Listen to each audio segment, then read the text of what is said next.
Bonjour, bienvenue sur la chaîne de Transition à Énergie.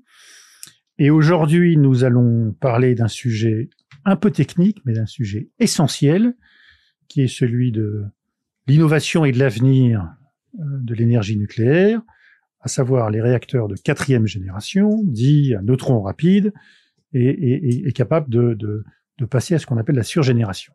Et pour ça, nous avons la chance d'avoir avec nous l'un des meilleurs spécialistes et experts en France, Joël Guidez, qui, entre autres, dans sa longue carrière, a dirigé pendant un certain nombre d'années le réacteur expérimental Phénix en France, qui était un réacteur de 4e génération et qui était un réacteur qui a prouvé que la surgénération, vous allez nous expliquer tout ça ensuite, était possible et fonctionnait puisque lui-même, au bout d'un certain temps, a été capable de produire plus de plutonium qu'il en a consommé pour fonctionner, prouvant que on pouvait en quelque sorte alimenter presque de manière infinie, en brûlant les déchets existants, la production d'électricité par un réacteur nucléaire. Alors, Monsieur Guidez, on va peut-être commencer par la base, même si c'est sans doute un peu compliqué, mais je sais que vous êtes un bon vulgarisateur. Quels sont les principes des réacteurs de 4e génération, des réacteurs dits à neutrons rapides? Alors, on va essayer, c'est un sujet compliqué, mais on va essayer quand même de simplifier un peu. Les réacteurs actuels qui fonctionnent en France sont des réacteurs à eau. Et ça veut dire que le refroidissement du combustible est fait avec de l'eau. Et l'eau contient beaucoup d'atomes d'hydrogène. Et les atomes d'hydrogène ont la faculté de ralentir très efficacement les neutrons. Par contre, si le fluide de refroidissement n'est pas de l'eau, en particulier si c'est un métal liquide, à ce moment-là, les neutrons ne sont pas ralentis et ils restent avec une forte énergie. Et c'est pour ça qu'on les appelle des neutrons rapides. Ils sont rapides parce qu'ils sont plus rapides que les neutrons. Ils sont pas freinés. Voilà. Ils sont pas freinés par l'eau. Voilà. Au départ, c'est les mêmes neutrons, mais ils sont pas freinés par l'eau, donc c'est des neutrons rapides. Ça veut dire que la réaction nucléaire, entre guillemets, est un peu amplifiée. Quand la réaction nucléaire est la même. Mais par contre, les neutrons qui sont émis avec une certaine énergie vont être freinés dans l'eau rapidement, alors que dans le sodium ou dans le plomb, enfin, dans un métal liquide, ils vont pas être freinés. Ils vont avoir beaucoup plus d'énergie. Alors, les conséquences de cette énergie plus grande, c'est que ces neutrons sont capables de fissionner des produits pour en faire d'autres, plus facilement. Là, je simplifie beaucoup, mais c'est ça le principe de base. Alors, donc, quel est l'intérêt d'un réacteur à neutrons rapides par rapport à un réacteur classique, un réacteur à eau? Comment fonctionnent nos réacteurs à eau? On va chercher de l'uranium dans des mines. Cet uranium est extrait, après il est enrichi. On est obligé de l'enrichir parce que dans les réacteurs à eau, il faut monter un enrichissement de l'ordre de 5%. Donc, on est obligé d'enrichir l'uranium. Et dans la nature, il est enrichi quoi, 0,7, 0,7%. Et donc, dans la nature, on n'a que 0,7% de matière fissile, l'uranium 235, et tout le reste, 99,3%, c'est de l'uranium 238, qui n'est pas fissile. Pas fissile. Par contre, on verra, il est fertile. C'est-à-dire qu'il peut, sous réaction neutronique, devenir fissile. Cette différence entre fissile et fertile est très importante. En fait, dans la nature, on a un seul fissile disponible, c'est l'uranium 235, qui fait 0,7% de l'uranium naturel. C'est le seul fissile dans la nature. D'ailleurs, si ce fissile n'existait pas, il n'y aurait pas d'énergie nucléaire. C'est grâce à ce fissile qu'on peut déclencher des réactions nucléaires et qu'on peut développer après toute l'énergie nucléaire qu'on connaît aujourd'hui. Et transformer des fertiles en fissiles. Voilà, et transformer les fertiles en fissiles pour avoir plus de fissiles. Voilà. Donc, on voit un petit peu la différence entre le début de la différence entre les rapides et les réacteurs à eau. On ne voit pas encore vraiment quel est l'avantage. Alors, l'avantage, c'est qu'un réacteur à eau, donc on prend de l'uranium, on l'enrichit et on le fait fonctionner dans un réacteur. Lorsque les combustibles sont usés, c'est-à-dire qu'ils ont fonctionné pendant plusieurs cycles, on les sort du réacteur et en France, on les retraite. On va les retraiter à La Hague. Et quand on retraite ce combustible usé, on réextrait 96% du combustible sous forme d'uranium et de plutonium. Et il reste 4% de déchets qui vont partir aux déchets finaux. Et on se retrouve avec donc de l'uranium qui n'est plus au bon niveau d'enrichissement, un peu Donc, plus enrichi, appauvri cette fois-ci. appauvri, et puis on se retrouve avec du plutonium. Voilà. Alors pour l'ordre de grandeur, c'est par an. Plutonium qui est une matière fissile. Qui est matière fissile, voilà. Et qui est notamment utilisée aussi pour les bombes. Voilà. Des choses comme et ça. là, on a une nouvelle matière fissile qui est le plutonium, qui n'existe pas dans la nature. Il a existé longtemps dans la nature, mais au bout de quelques milliards d'années, il a une période de quelques millions d'années, donc il est disparu par sa période radioactive.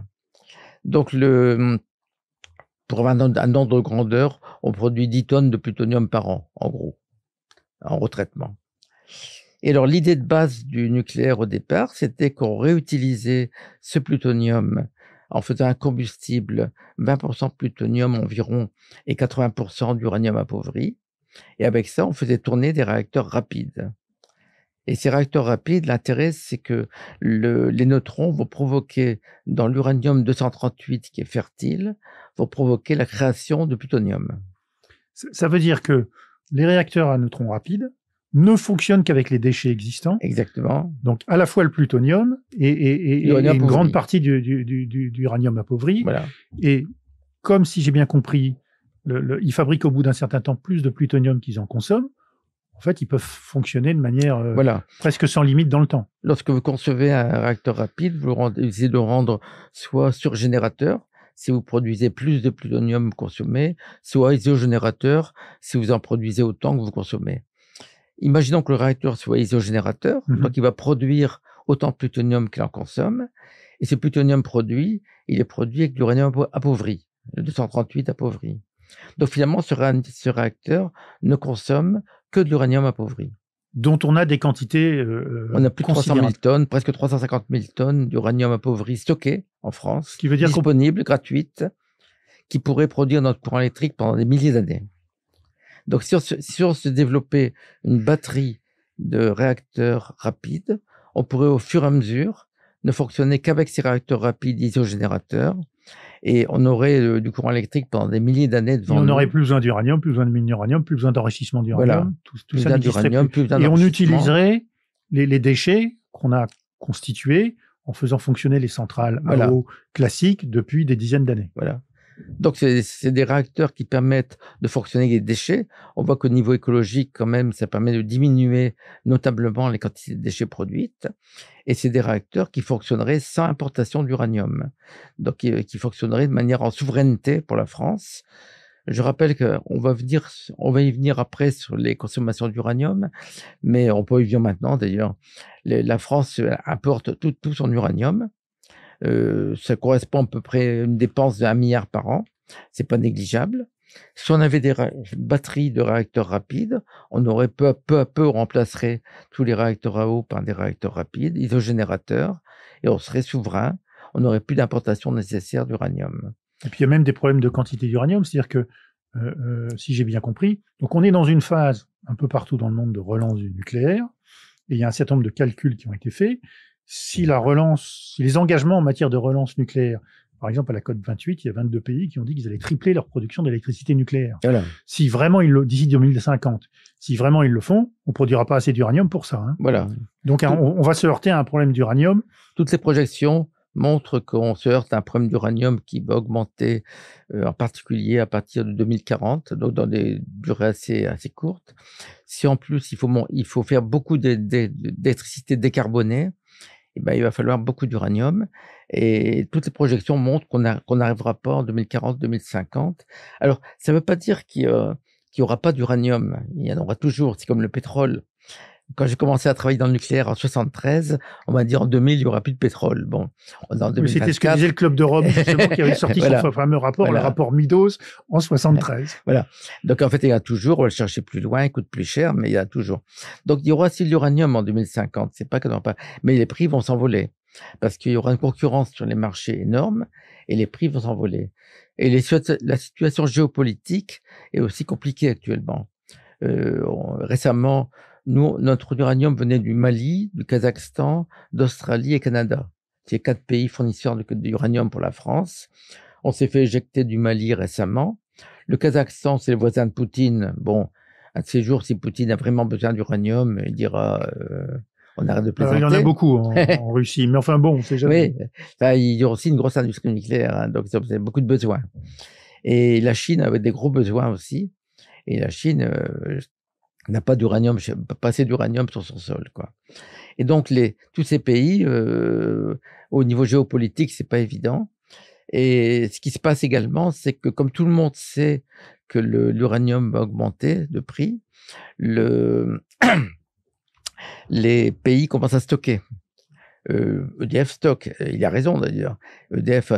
On consomme plus de 8000 tonnes par an et EDF a stocké environ 40 000 tonnes. Donc il a raison pour prendre mais ça augmente la demande, évidemment. Mais tout le monde stocke actuellement. Les Chinois essaient de stocker au maximum et puis les spéculateurs achètent en masse de l'uranium actuellement parce qu'il a un prix relativement bas. J'ai bien relativement, on va y revenir après. Mais les spéculateurs achètent en masse de l'uranium parce que ils attendent de le revendre, ils jouent à la hausse, quoi. Ils l'achètent, ils savent qu'en 2040, les prix vont s'envoler et ils attendent pour le revendre à la hausse, avec un zéro en plus, quoi. Il y a une autre question aussi sur les réacteurs à neutrons rapides, qui est les questions de sécurité. Attends, je voudrais revenir sur le prix de l'uranium. Je vous en prie, je vous en prie. Un point que les gens n'ont pas bien en tête, on se dit, bon, l'uranium, on importe, mais il en faut très peu. EDF dit, c'est 5 à 7% du coût de la production. C'est le chiffre qui est sorti par EDF souvent. Un ménage français moyen dépense 2400 € par an d'électricité. Oui. C'est la moyenne, quoi. Il y en a qui dépensent beaucoup plus, beaucoup moins, mais c'est la moyenne. Si vous appliquez 2400 €, 70% d'énergie nucléaire, c'est le cas en France, et si vous dites que les taxes sont proportionnelles, parce qu'il y a beaucoup de taxes. 5%, ça fait à peu près 100 €, c'est ça? Ça fait 100 € par personne, par ménage. Alors, les Français ne savent pas qu'ils achètent tous les ans pour 100 € d'uranium. et si les prix s'envolent, facteur 3, facteur 4, facteur 5, les Français vont acheter pour 500 € d'uranium par an, quoi. Alors qu'on a une technologie qui permettrait de ne pas acheter d'uranium.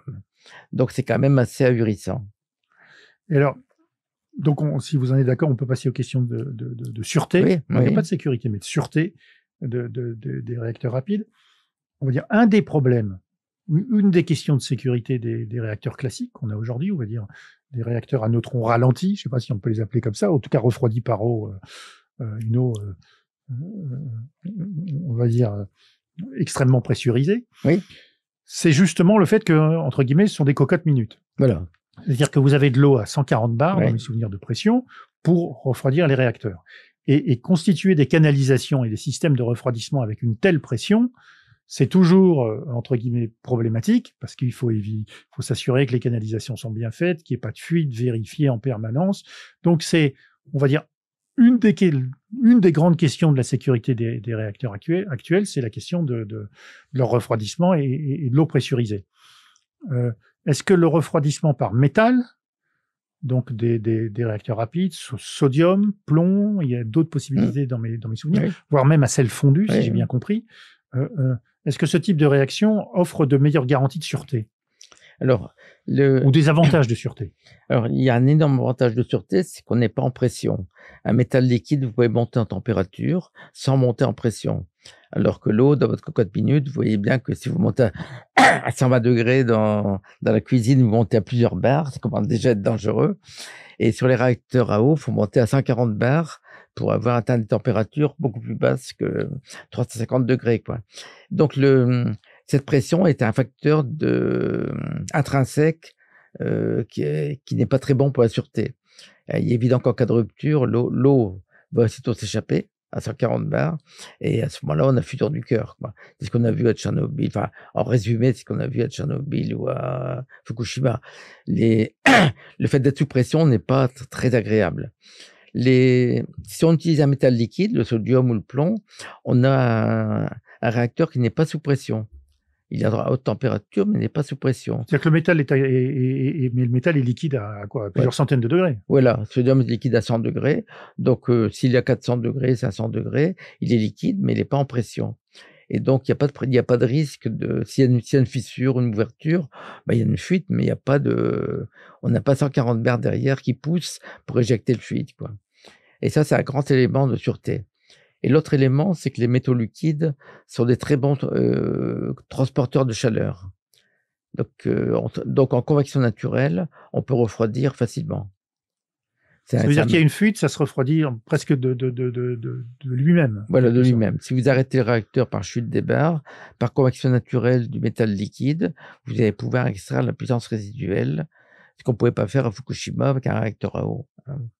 D'accord. D'ailleurs, sur un incident type Fukushima, qui était un incident avec perte d'alimentation électrique, plus il y avait perte de l'alimentation électrique, et sur site d'incident. Oui, perte de l'alimentation électrique qui permettait de faire fonctionner tous les systèmes. On va dire le système de canalisation, c'est le système de secours, voilà. On va dire. Et donc qui a été noyé par le tsunami. Par tsunami, et perte de l'eau de refroidissement, évidemment, qui était noyée aussi par le tsunami. Donc, il n'y avait plus d'eau de refroidissement, il n'y avait plus de système électrique, et donc c'est la cocotte minute à monter en pression jusqu'au moment où on a eu l'incident. Sur un réacteur, en France, dans les réacteurs qu'on avait, Superphénix aurait été un réacteur qui aurait très bien supporté ce genre d'incident. S'il perdait le... Donc, juste une petite parenthèse, on va y revenir, mais en France, on a été très en avance pendant longtemps sur les réacteurs 4e génération rapide. Donc, on a eu un réacteur expérimental Rhapsody. Oui. Après, on a eu Phénix, que vous avez dirigé, qui a fonctionné pendant une trentaine d'années. Oui. Après, on a eu Superphénix, qui a été arrêté au bout de quelques années pour des raisons politiciennes. Et on a eu Astrid, qui était un projet et qui a été arrêté aussi de manière, pour des raisons politiciennes, par Emmanuel Macron. Donc, on en revient à Superphénix. Si on avait eu Superphénix à la place de Fukushima, le réacteur de Fukushima. Sur Fukushima, ce type de réacteur, il n'y a pas besoin d'eau de refroidissement, c'est un réacteur à sodium. Donc, le refroidissement, on s'en fout. Si on perd le courant électrique, par convection naturelle, on peut évacuer la puissance. Donc, on a quand même des réacteurs qui sont fondamentalement beaucoup plus faciles à gérer. D'ailleurs, un réacteur rapide est très facile à piloter par rapport à un réacteur à eau. Réacteur à eau, il faut monter en pression, il faut gérer le bord, un élément qui est mélangé dans l'eau pour des raisons neutroniques. C'est assez compliqué. Un réacteur rapide, vous démarrez en levant les barres, puis ça démarre. Il n'y a pas de montée en pression et il n'y a pas de poison à mettre dans le liquide de refroidissement. C'est très simple. Donc, c'est des réacteurs qui sont très simples. Alors, Superphénix, on va y venir. La France était le pays. Oui, parce que la question qui se pose directement derrière, c'est compte tenu de tous les avantages. Alors, il y a quelques inconvénients, on y viendra aussi. Il y a quand même quelques inconvénients, mais compte tenu de tous les avantages que vous venez de montrer, comment se fait-il qu'au lieu des 56 réacteurs, on va dire refroidis à eau aujourd'hui, on n'en est pas au moins une trentaine déjà rapides, surtout que la France était en pointe dans cette technologie, était en pointe, et même à l'échelle mondiale. Donc la France était le numéro 1 mondial à l'époque de Superphénix, parce qu'on avait fait, comme vous l'avez dit, Rhapsody, après Phénix et après Superphénix. Et Superphénix était un réacteur de 1200 MW. C'était le plus gros réacteur rapide jamais construit au monde et jamais opéré au monde. Et ce réacteur s'est heurté à une opposition politique très vive des écologistes. Et c'est malheureux à dire, c'est parce que ce réacteur promettait d'avoir de l'énergie pour des milliers d'années. Et en plus de consommer les déchets. Or, un des principaux axes des antinucléaires, c'est la contestation de cette énergie parce qu'elle produit des déchets et des déchets radioactifs. Effectivement, si vous les incinérez en produisant de l'électricité, au bout d'un moment, ça fait un argument en moins. Ça fait un argument en moins. Et puis, je pense que les écologistes espéraient qu'on sorte du nucléaire par manque d'uranium, justement. Que l'uranium allait devenir de plus en plus rare, de plus en plus cher, et qu'on sortirait forcément du nucléaire à cause de ça. Et comme on annonçait au niveau des rapides qu'on pouvait faire du courant électrique pendant des milliers d'années, c'était une espèce de drapeau rouge pour énerver les écologistes, quoi. Et donc Dominique Voynet, pour ce qui est de Superphénix, a obtenu auprès de Jospin, qui était alors Premier ministre, le fait qu'il arrête Superphénix, qu'il fasse arrêter Superphénix, donc il a été arrêté. Alors après, si j'ai bien compris, vous me dites si je dis des bêtises, on a prolongé un peu Phénix, que vous avez dirigé à ce moment-là, pour continuer à faire des essais. Puis après, Phénix a été arrêté. On a repris un programme pour faire passer plus ou moins le fait que Phénix soit arrêté, qui est Astrid, et que Emmanuel Macron a stoppé, on va dire, dans des conditions contestables, puisque, dans mes souvenirs, le décret arrêtant le programme Astrid a été pris en août 2019, en plein été, et par ailleurs, sur l'esprit de la Constitution, c'est un peu problématique, parce que Astrid était financé par une loi, et le président, normalement, n'a pas les pouvoirs pour annuler une loi. Et donc, dans mes souvenirs, ils ont contourné ça en retardant jusqu'à la fin du siècle le financement du programme, ce qui est un scandale qui est passé à ce moment-là inaperçu. Mais à ce moment-là, Emmanuel Macron était toujours un adversaire du nucléaire et ça a changé radicalement quelques mois plus tard. Oui, ça c'est curieux parce que l'histoire de Fessenheim, bien sûr, c'est très curieux. On a un réacteur en parfait état de fonctionnement. L'autorité de sûreté autorise de fonctionner 10 ans de plus. Et en France, on est très riche, donc on arrête des réacteurs qui valent des milliards. Et en plus, on rembourse les Allemands et les Suisses qui avaient une part dans ces réacteurs. Enfin, et en plus, on les a lessivés, ce qui fait qu'on peut même plus les remettre en fonctionnement quelques mois plus tard. C'est trop tard. Et donc, c'est un gâchis financier incroyable et sans aucune motivation, quoi. Donc, si on revient à nos petits rapides, ben, effectivement, on avait avec Superphénix, on était les meilleurs au monde.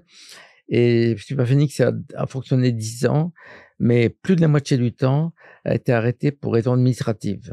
C'est-à-dire qu'il n'y avait pas l'autorisation de fonctionner. Il y avait des procédures. Plus de la moitié du temps. C'était une position politique. On voulait l'empêcher de fonctionner. Et la 10e année, il a fonctionné très bien pendant toute l'année. Et Jospin l'a arrêté. Pour avoir les voix des écologistes et pour se faire et ça allait conduire à peu près une vingtaine d'années de sortie du nucléaire larvé en fait. Pendant 20 ans, on est sorti du nucléaire sans le dire. Ça durait un certain temps, hein. Et on a eu la folle du Poitou à un moment qui voulait arrêter 24 réacteurs. Si on l'avait laissé faire, on n'aurait pas de courant aujourd'hui ou ce soir on pourrait pas, on serait dans le noir là. Donc c'était des idées complètement ahurissantes. Et c'est curieux d'ailleurs parce que ça heurte le bon sens le plus commun. Vous voulez arrêter un réacteur, bon, pourquoi pas? Et vous dites je vais remplacer par du solaire et de l'éolien, bon, pourquoi pas? Mais vous mettez d'abord le solaire et l'éolien, et quand il est en place et quand il fournit ce que vous avez besoin, là vous arrêtez le réacteur que vous voulez arrêter. Et vous avez même un autre problème qui est l'intermittence du solaire et de l'éolien. Ben, le problème, c'est-à-dire que la nuit, par définition déjà, voilà. ou même quand il n'y a pas beaucoup l'hiver, quand il n'y a pas beaucoup d'ensoleillement, votre solaire fonctionne pas très bien ou pas du tout. Et puis quand il n'y a pas de vent, ça arrive parfois qu'il n'y ait pas de vent, bah, vos éoliennes ne fonctionnent pas. Donc vous avez un problème d'intermittence. Mais le courant électrique, qui n'est pas le cas évidemment du nucléaire. Les demandes les plus fortes de courant électrique, c'est le soir, quand les gens reviennent du travail. Les gens reviennent du travail, ils vont avoir besoin d'allumer le four, d'allumer la télé, tout ça. Bon, généralement, il fait nuit, donc le solaire, vous pouvez l'oublier. Et puis le vent, bah, un jour sur deux, et un jour sur deux, vous n'aurez pas assez de courant électrique, quoi. Donc vous êtes obligé d'avoir une énergie pilotable. Ce qu'on appelle pilotable, c'est une énergie, quand vous en avez besoin, vous la demandez, vous l'avez, quoi. Et si vous voulez sortir des fossiles, vous êtes obligé d'avoir le nucléaire et l'hydraulique, mais bon, l'hydraulique a ses limites. Hein. Voilà, l'hydraulique a ses limites. Et le nucléaire, c'est les deux seules possibilités pour sortir du charbon et du pétrole. Alors, on a un très bon exemple de l'Allemagne qui est sortie du nucléaire en disant on va faire plein de solaire et d'éolien, vous allez voir ce que vous allez voir. Et effectivement, on a vu, ils ont fait dépenser des sommes énormes et ils ont couvert le pays 600 milliards d'euros. Ils ont couvert, oui. Et ils ont couvert le pays d'éoliennes et ils ont mis plein de solaire également. Le résultat, bah, c'est qu'ils produisent pas mal, le solaire et l'éolien, mais avec ces problèmes de consommation la nuit, le fait qu'on n'arrive pas à stocker le courant électrique, qu'on ne sait pas le stocker à grande échelle, font que l'Allemagne est le premier producteur de CO2 d'Europe après la Pologne. Et un Allemand produit 3-4 fois plus de CO2 qu'un Français, parce qu'il brûle du charbon, il brûle du lignite, et il brûlait du gaz russe aussi. Enfin, il brûlait beaucoup d'énergie fossile. Quand il n'y a pas de vent et quand il n'y a pas de soleil. Et donc, on donne des leçons d'écologie à tout le monde, et en fait, on produit 3-4 fois plus de CO2 qu'en France. Voilà. Alors, pour en revenir au rapide, donc, quelle est la situation actuelle dans le monde? Si j'ai bien compris, donc, la France qui était très en pointe, qui avait la meilleure compétence, qui avait la meilleure expérience, puisque vous avez fait fonctionner des réacteurs à neutrons rapides et sans problème, et en produisant de l'électricité et de la surgénération pendant des années et des années, donc avec un vrai retour d'expérience. Voilà. Donc la capacité à ce moment-là, on va dire, si ça avait été nécessaire d'en construire en série ou d'en construire en grand nombre, sauf que ça a été arrêté il y a une vingtaine d'années maintenant. Donc, où on en est dans le monde sur les rapides? Si j'ai bien compris, maintenant, ceux qui sont en tête, c'est plutôt les Russes, qui ont 2 ou 3 réacteurs. Je crois que c'est 2 réacteurs à neutrons rapides qui fonctionnent. Et est-ce que la France peut revenir dans le jeu? Et est-ce qu'il y a derrière, maintenant, une volonté politique, parce que c'est ça qui compte, pour y parvenir, et déjà la compréhension du fait que si on passe pas au réacteur de 4e génération au rapide, on va avoir un problème assez rapidement, en tout cas dans quelques années, et ce qui est à l'échelle nucléaire et dans 10 ans, dans 15 ans, dans 20 ans, on va avoir un problème qui est un problème d'uranium et pour pouvoir faire fonctionner un grand parc nucléaire. Donc, où on en est? Alors, sur les rapides dans le monde, dans le livre qui va sortir en septembre sur les réacteurs rapides que vous allez sortir en septembre, que j'ai concocté, il y a un chapitre entier qui analyse les raisons de l'échec. Le premier réacteur au monde qui a fonctionné, c'est un réacteur rapide, en 1950. Le premier réacteur qui a produit du courant électrique, c'est un réacteur rapide, et les premiers réacteurs étaient rapides. Alors après, les réacteurs à eau sont arrivés, et ils ont pris le marché parce que il y avait la force des Américains et la force de Westinghouse à l'époque. Et pour faire des réacteurs rapides, il faut que vous ayez le triangle réacteur à eau, retraitement du combustible et réacteur rapide pour utiliser les déchets. Il faut ce triangle magique, par les déchets. Et ce triangle magique, peu de gens l'ont, puisque les États-Unis, sous l'administration Carter, a arrêté le retraitement, parce que le plutonium était devenu diabolisé aux États-Unis, que risque de prolifération. Et donc, l'administration Carter aux États-Unis a arrêté le retraitement du combustible. Donc, plus de retraitement, mais le triangle magique s'arrête. Plus de retraitement, plus de plutonium, et donc plus de rapide. Donc, les États-Unis ont quitté les rapides. Alors, les rapides sont restés dans les pays qui pouvaient faire du retraitement. Donc, il y a la Russie. Et maintenant, il y a la Chine et le Japon qui peuvent aussi le faire. Mais il y a une base, il faut avoir ce triangle, je dirais, magique. Vous pouvez pas faire de rapide sans réacteur à eau, puisqu'il faut les déchets des réacteurs à eau pour faire fonctionner. Et il faut fonctionner avec ce triangle. Alors, c'était à l'origine ce qu'on voulait faire en France.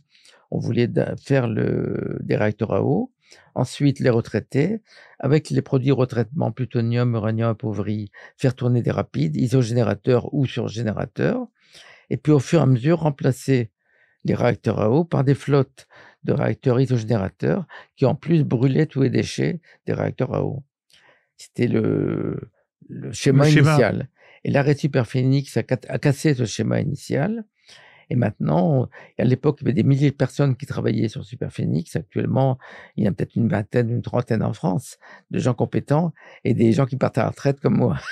Donc, ça veut dire qu'on a perdu les compétences. On n'a pas de compétences. Donc, il faudra redémarrer avec un petit réacteur.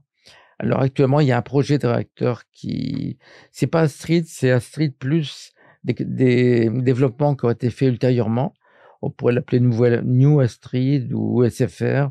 C'est une start-up qui s'appelle Hexana, qui est en train de... Alors, c'est même pas EDF, c'est même pas la puissance publique. C'est privé. C'est une start-up Hexana, oui. Qui actuellement... on pourra venir sur les problèmes des projets, mais les projets qui existent aujourd'hui sont des projets privés, pas des projets publics. Voilà. Pour l'instant, il n'y a pas de projet public, pas d'ambition publique dans les rapides. Ça pourrait changer, mais pour le moment, c'est les start-up qui poussent, qui présentent des projets, quoi.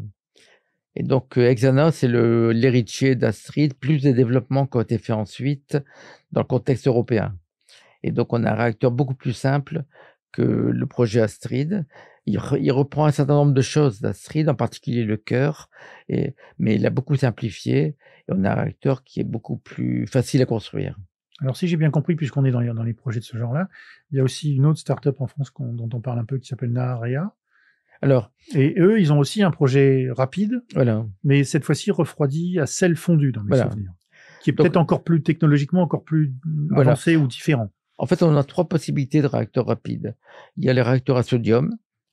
Donc refroidi par du sodium liquide. À sodium, Phénix, Superphénix et celui dont vous parlez. Oui, New Astrid, mettons. New Astrid.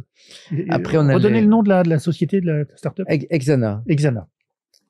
Donc, on a ces réacteurs qui sont bien connus. Ensuite, on peut prendre le plomb comme fluide de refroidissement. Donc ça, c'est une start-up en France qui s'appelle Nucléo, qui est basée à Lyon.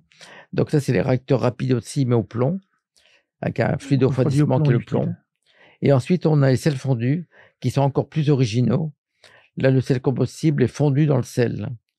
Vous prenez du sel de cuisine, vous le fondez. Attendez, si je comprends bien, c'est-à-dire que vous n'avez plus de barre de combustible, entre guillemets, qui est refroidi après par du métal liquide, mais le combustible et le sel sont mélangés. En fait, le combustible a du sel, enfin, est fait avec du sel. Voilà.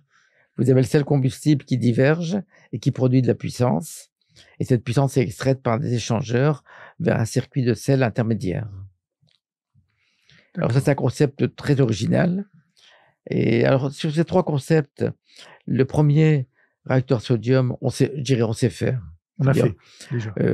En 1960, on savait construire Phoenix et il a fonctionné, et le cycle du combustible a fonctionné. Donc, comme disent pas qu'on ne sache pas faire, on sait faire. Sauf qu'on a fait, on ne sait pas forcément aujourd'hui. C'est-à-dire qu'on a fait du combustible à l'époque, on n'en fait plus aujourd'hui. Oui, voilà. Donc ceux qui savaient fabriquer le combustible, voilà, ils sont plus là aujourd'hui, même s'ils ont laissé des documents. Bon, mais on sait que ça marche. Ceux qui fabriquaient les canalisations, les choses comme ça, parce que le sodium, c'est pas non plus ça savait faire, mais on n'a plus les ateliers pour le faire. Voilà. Faut créer le milieu industriel. Pour créer une filière. Ah bah oui, c'est sûr. Mais par contre, on a quand même les documents, on sait quand même pas. On connaît et les on a matériaux. encore des gens qui l'ont fait. Oui, vous en êtes la preuve. Voilà. Et puis on sait que ça marche. On sait que ça marche quand même. Donc on connaît les matériaux, on connaît le combustible, on connaît tout ça. Donc après, il faut lancer la machine, comme on dit. Mais ça coûte de l'argent, mais ça marche. Donc là, on n'a pas d'inconnu. Le plomb, il y a eu des réacteurs au plomb en Russie qui ont eu des problèmes de corrosion, qui ont été pas trop résolus, ce qui fait que les Russes ont abandonné cette filière. Mais ils construisent actuellement un nouveau réacteur au plomb qui s'appelle Brest 300. Et donc, les 2 réacteurs russes qui fonctionnent aujourd'hui, je l'ai bien compris, il y en a un de 600 et un de 800 MW. Sont au sodium. Sont au sodium. Voilà. Et ils s'appellent comment, les 2 réacteurs russes? Ben 600 et Ben 800. D'accord. Et ils construisent un petit réacteur au plomb actuellement. Donc le plomb, c'est un truc un peu émergent. Il y a beaucoup moins de connaissances que sur le sodium, en particulier sur les matériaux. Enfin, donc, il faudrait faire un réacteur prototype, en fait, pour le plomb. Et c'est ce que propose d'ailleurs Nucléo. Il propose de faire un réacteur prototype de 30 MW pour étudier tous les problèmes de corrosion, de chimie, ainsi de suite. Voilà. Donc ça, c'est le 2e type de réacteur. Et le 3e, réacteur à sel fondu, là, on sait vraiment très peu de choses. Donc là, il faut faire des prototypes. Et il y a 2 startups en France qui travaillent actuellement là-dessus, Narea, qui est la plus grosse, et Stellaria, qui est basée à Grenoble. Donc, on voit qu'on a un petit paysage de start-up sur les réacteurs rapides. On a Hexana sur les réacteurs à sodium, Nucléo sur les réacteurs au plomb, et Narea et Stellaria sur les réacteurs à sel fondu. Voilà. Et si vous faisiez le pari sur ce qui est on va dire le plus réaliste comme développement, donc apparemment, c'est le sodium. Celui qui a le moins d'inconnus. Et qui pourrait se faire le plus vite, donc. Mais est-ce qu'il y a une volonté? C'est-à-dire que c'est bien d'avoir des startups qui fabriquent des prototypes et qui ont réussi à lever un peu de fonds. Maintenant, sans l'aide de la puissance publique, ça n'a pas grand sens. Non, mais... Donc, est-ce qu'à un moment donné, on peut imaginer qu'EDF va s'intéresser à ça, que Framatome va s'intéresser à ça, et qu'il y aura une volonté politique? Parce que je sais qu'il y a eu un certain nombre d'experts qui ont poussé c'est dans le dernier numéro de Transition Énergie, qui est sorti au mois de mars. On avait fait une interview de M. Greneche, que vous devez connaître, oui, bien, qui est un grand expert aussi des réacteurs et qui va sortir nucléaires. Également un livre sur les rapides. Et M. Greneche avait envoyé une lettre ouverte au président de la République en lui disant qu'il fallait absolument pousser les choses vers les rapides. Oui. La lettre ouverte est intéressante, le résultat pour l'instant est assez limité. Oui. Alors, vous parlez de volonté politique, oui, tout est là. On peut pas dans le nucléaire travailler sans qu'il y ait une volonté politique derrière. Alors donc il y a des startups qui ont été créées, mais à un moment il faudra bien que l'État intervienne. Alors le problème, c'est que moi, quand j'ai commencé à travailler dans le nucléaire, tout était d'État. EDF, le CEA, Orano, Cogema, enfin tout était d'État. Et donc tout le monde avait une volonté politique de travailler pour la France. Parce que on était dans l'État, quoi. Maintenant, tout est privatisé. Donc, chaque boîte privée n'a pas de volonté politique pour la France. Les boîtes privées ont une volonté politique de gagner de l'argent, mais pas de volonté politique pour la France. Donc, EDF, par exemple, les rapides, il n'a rien contre, mais il se dit, si je dis que j'ai envie de rapide, on va me demander de les payer. Ou je vais être obligé d'arrêter mes EPR2 ou d'en faire moins que ce que j'aimerais faire. Donc, un PDG d'EDF a dit, oh, bon, le rapide, plus tard, on n'a pas le temps. Sauf que l'intérêt général, Voilà. si j'ai bien compris, pousserait Voilà. à ce que, si on réfléchit à ce qui va se passer dans 15 ans, 20 ans, à faire des rapides et vite. Voilà. Ou si vous demandez à Orano les problèmes de mines d'uranium, ainsi de suite, bah, Orano est en train de dépenser beaucoup d'argent pour faire des nouvelles mines d'uranium en Mongolie, enfin, juste comme ça. Bon, bah, lui, si le prix de l'uranium augmente, il est content. En tant que boîte privée. En tant que boîte privée, producteur d'uranium, s'il y a un zéro de plus sur les prix de l'uranium, il n'y a pas. Mais par contre, globalement pour la France, c'est pas bon. Donc c'est difficile. Il faut qu'il y ait une volonté politique au-dessus de tous ces organismes qui maintenant sont privatisés et vivent leur vie indépendamment de la volonté politique pour la France. Et tout ça rend pas extrêmement optimiste. On peut peut-être parler maintenant de ce qui se passe en dehors de France. Donc les Russes sont ceux qui sont plus en avance maintenant avec 2 réacteurs qui fonctionnent. Est-ce que d'après ce qu'on sait, la Russie a envie de se constituer une flotte de rapides? Et par ailleurs, qu'est-ce qu'il en est du Japon qui pourrait éventuellement? Si j'ai bien compris, l'Inde aussi a un réacteur rapide qui devrait démarrer, qui est d'ailleurs de la technologie française qu'on lui a apporté, vendu. Je ne sais pas exactement comment ça s'est passé. On en est où dans les projets rapides en dehors de France? Il y a les Chinois ont 2 réacteurs rapides en construction de 600 mégawatts électriques. Et ces 2 réacteurs rapides en construction, ils donnent pas beaucoup d'informations, donc on ne sait pas où ils en sont. Il n'y en a pas un au sel? Pardon? Il n'y en a pas un à sel fondu? Après, il y a un petit à sel fondu aussi. D'accord, pardon. Mais il y a 2 gros réacteurs au sodium qui sont en construction, mais avec l'aide de la Russie. Ils n'ont pas une grosse compétence, les Chinois, donc ils ont demandé l'aide de la Russie. Ils sont dans les transferts de technologie. Voilà. Et ils ont un petit réacteur de recherche à sodium à Pékin, un tout petit réacteur qu'ils ont acheté aux Russes aussi. Ils l'ont acheté en colis, ils ont monté les colis, ils ont monté le réacteur. Donc, je l'ai visité plusieurs fois, je connais bien. Donc, et ça, c'est pour les Chinois. Et alors, ils ont un petit réacteur à sel fondu qu'ils ont démarré, ils ont eu l'autorisation en 2021, un tout petit réacteur prototype, mais là aussi, on a très peu d'informations sur le fonctionnement. Ensuite, les réacteurs russes, il y a un petit réacteur au plomb en construction qui s'appelle Brest. Mais sinon, ils ont 2 gros réacteurs sodium. Ils ont un projet de réacteur 1200 mégawatts, donc comme Super Phoenix. Et pour le moment, le projet est gelé pour des raisons financières. Parce que ça coûtait plus cher que de faire des Et les 2, donc, ils ont de 600 mégawatts et 800 mégawatts, alimentent le réseau, sont branchés sur le réseau. Ils sont branchés sur le réseau, ils marchent très très bien. Ils fonctionnent comme des horloges. Ils marchent très très bien, il n'y a aucun problème technique actuellement. Après, on a l'Inde qui va démarrer un réacteur de 600 mégawatts. Qui est quoi? Qui est de la technologie Phoenix ou Super Phoenix? Oui, technologie Phoenix, Super Phoenix. Un petit réacteur, on avait une grosse collaboration avec eux. Ils avaient un petit réacteur, ils ont racheté Rhapsody en gros. Ils ont fait un petit réacteur Rhapsody et ils sont passés directement à 600 mégawatts. Et puis, on a les Japonais qui travaillaient beaucoup sur les rapides, mais avec Fukushima et les accidents nucléaires. Actuellement, tout est un peu au point mort, quoi. Tout est un peu au point mort. Voilà. Et c'est un petit peu le portrait dans le monde. Et les États-Unis, évidemment, comme il n'y a pas de retraitement, pas de plutonium, donc pas de réacteur rapide. Alors, Bill Gates, c'est un projet de réacteur rapide, mais j'arrive pas bien à comprendre l'intérêt puisqu'il n'y a pas de plutonium. Donc, il va le faire fonctionner avec de l'uranium enrichi à 20%. Ça n'a aucun intérêt, quoi. On perd tout l'intérêt du cycle du combustible.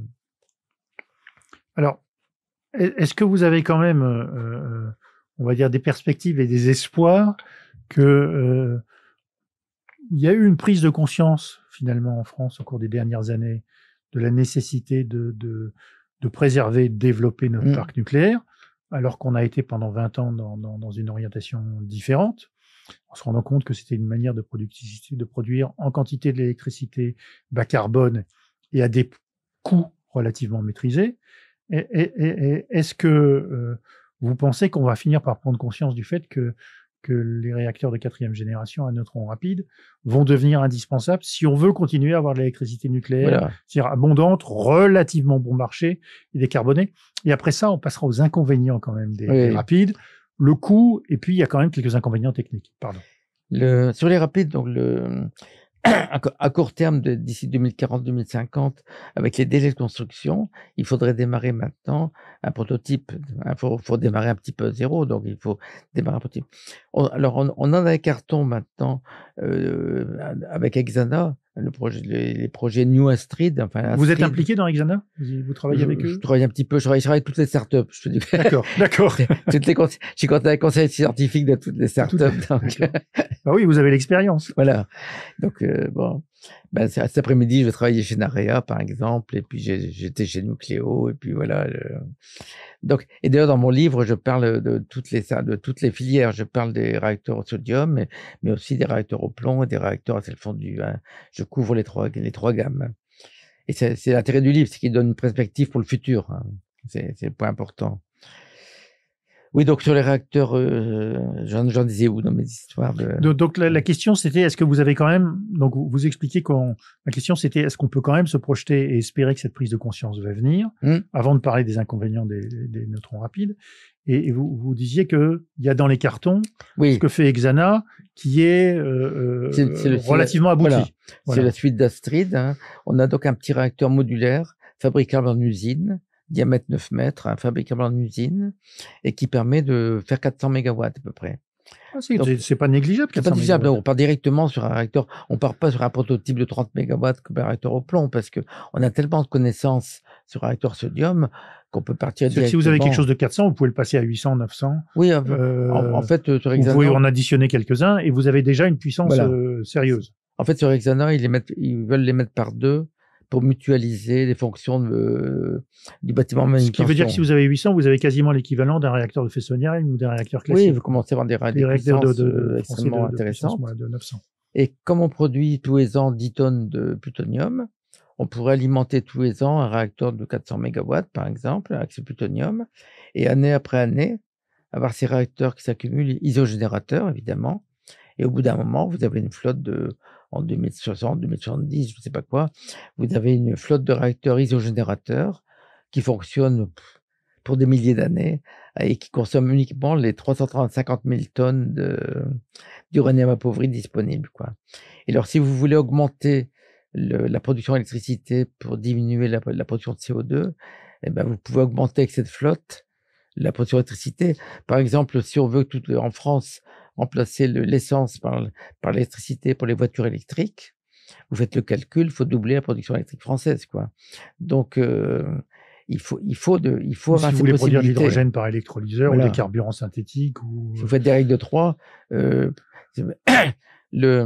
uniquement produire le million de tonnes d'hydrogène qu'on fait en France tous les ans, uniquement le produire par électrolyse et donc avec d'électricité, il faut 5 EPR, uniquement pour 5 EPR de 1600 mégawatts, donc, uniquement pour produire de l'hydrogène qu'on utilise tous les ans. Donc vous voyez bien qu'il va falloir produire de l'électricité si on veut décarboner notre énergie et notre industrie. Il va falloir produire de l'électricité bas carbone, donc de l'électricité nucléaire, on pourrait tous les ans, hydraulique ou renouvelable. Donc, tous les ans, on pourrait comme ça construire des réacteurs qui prendraient les déchets. Et alors, ce qui est important, c'est qu'au début, il y a un investissement, évidemment, parce qu'il faut payer les réacteurs prototypes, il faut payer l'usine fabrication combustible. Donc ça, c'est un frein, parce qu'au début, il faut mettre quelques milliards. Mais par contre, vous gagnez de l'argent tous les ans. Le milliard d'importation d'uranium, au fur et à mesure, vous n'avez plus besoin. Et puis vous produisez de l'électricité que vous vendez, évidemment. Voilà. Vous prenez les profits d'électricité qu'on peut vendre. Actuellement, comme il n'y a pas de rapide, on essaye d'utiliser le plutonium en faisant du moxage dans les réacteurs à eau. Ça complique le fonctionnement des réacteurs à eau. Le moxage, c'est-à-dire qu'on met un peu de plutonium avec l'uranium, voilà. c'est ça? Et on essaie de faire fonctionner ça dans les réacteurs à eau, et ça marche qu'une fois. Parce qu'après, le produit est trop... Comment dire? Il y a des isotopes qui sont créés qui ne permettent pas de réutiliser. Et tout ça coûte cher. Et puis, ces MOX usagés, ils sont stockés à La Hague.